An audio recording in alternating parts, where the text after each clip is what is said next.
Pernah nggak sih kamu bikin konten TikTok affiliate, udah habis waktu, tenaga, ide, bahkan riset, hook, dan caption, tapi hasilnya nol besar? Iya, nggak ada penjualan.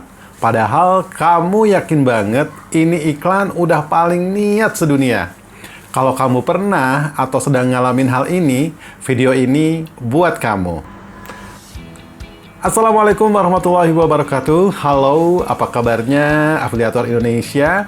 Mudah-mudahan kabar baik ya, dan masih terus semangat untuk membuat inovasi-inovasi baru untuk meningkatkan GMV dan untuk bisa lebih ahli lagi lah menjadi affiliate. Nah, pada kesempatan kali ini saya akan membahas nih terkait dengan iklan ya. Apakah iklan itu memang harus ataukah iklan itu memang satu sesuatu yang harus kamu lakukan gitu, atau ya tanpa iklan pun kita bisa terus berhasil gitu ya. Nah, teman-teman, banyak yang masih percaya sebuah mitos ya, kalau iklannya bagus pasti jualannya rame. Dan karena itu mereka habiskan waktu berjam-jam ngedit, bikin transisi yang mulus, cari background yang estetik, sampai musiknya pun dicocok-cocokin. Nah, saya juga begitu ya, tapi tetap aja gak ada yang klik. Lalu mereka mulai bertanya-tanya, aku salahnya di mana ya? Faktanya, iklan itu cuma satu bagian kecil dari strategi jualan, guys. Kalau produkmu gak menarik atau gak sesuai dengan kebutuhan market, iklan sebagus apapun tetap susah closing, guys. Bayangin, kamu jual jaket tebal di musim panas. Mau kamu kasih narasi yang menyentuh hati pun, orang tetap gak tertarik. Ada loh kreator TikTok yang videonya super simple, cuma ngomong depan kamera, tanpa editan, tanpa background, tapi view-nya tembus ratusan ribu. Dan penjualannya meledak. Kenapa bisa? Karena dia tahu siapa targetnya, tahu masalah apa yang sedang dirasakan, dan tahu kata-kata yang nyambung ke hati audiens. Nah, kesalahan terbesar para affiliate pemula adalah terlalu fokus ke tampilan iklan, tapi lupa mikirin isi pesan dan target pasarnya. Mereka lupa riset, lupa tanya, orang yang lihat video ini sebenarnya butuh nggak sih produk ini? Kalau butuh, apa yang bikin mereka tertarik buat beli sekarang juga? Yang lebih menentukan penjualan justru hal-hal seperti ini nih, ya.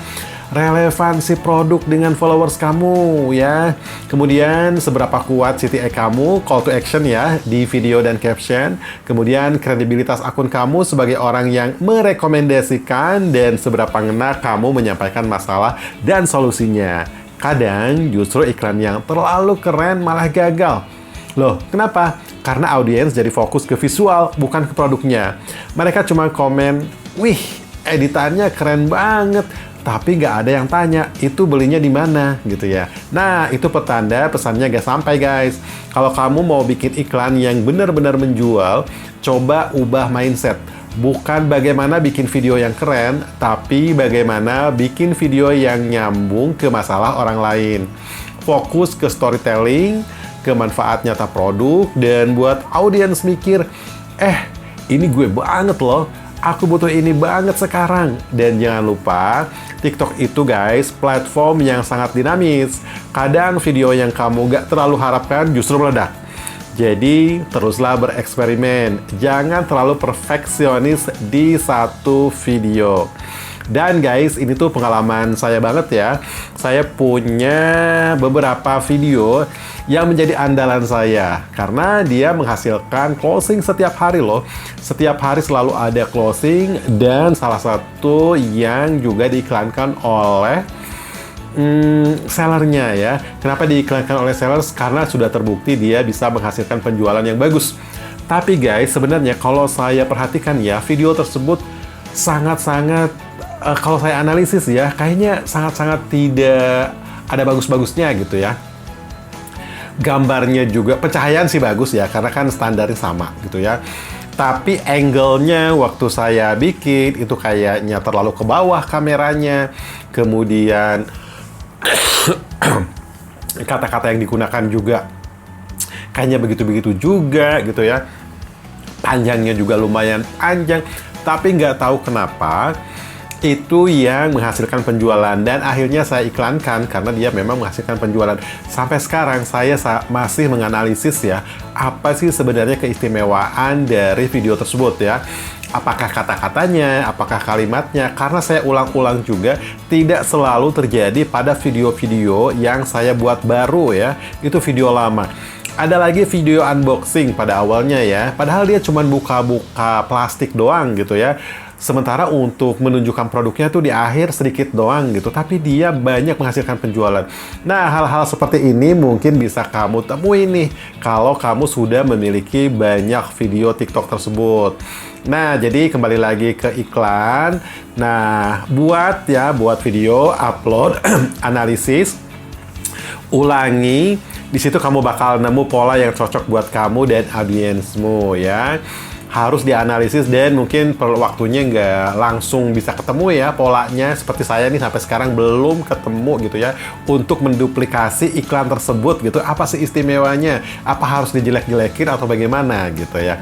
Nah, teman-teman ingat, penjualan bukan soal siapa yang punya iklan paling keren, tapi siapa yang paling ngerti apa yang dibutuhkan audiens dan bisa menyampaikan solusi dengan cara yang paling relate. Jadi kalau hari ini kamu belum closing, bukan berarti kamu gagal.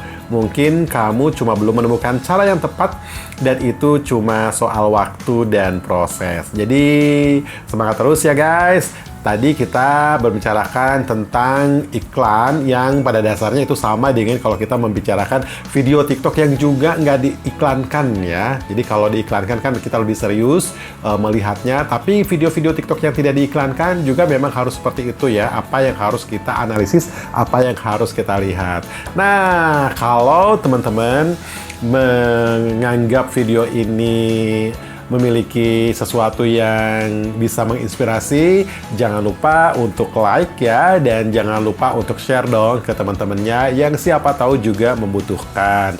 Dan bagi teman-teman yang belum subscribe, jangan lupa untuk subscribe biar nggak ketinggalan video-video yang nanti akan saya buat juga terkait dengan berbagai macam hal ya, terutama terkait dengan TikTok affiliate.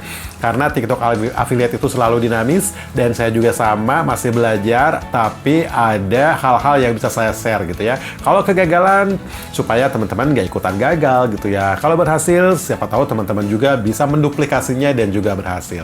Baik, semangat terus afiliator Indonesia!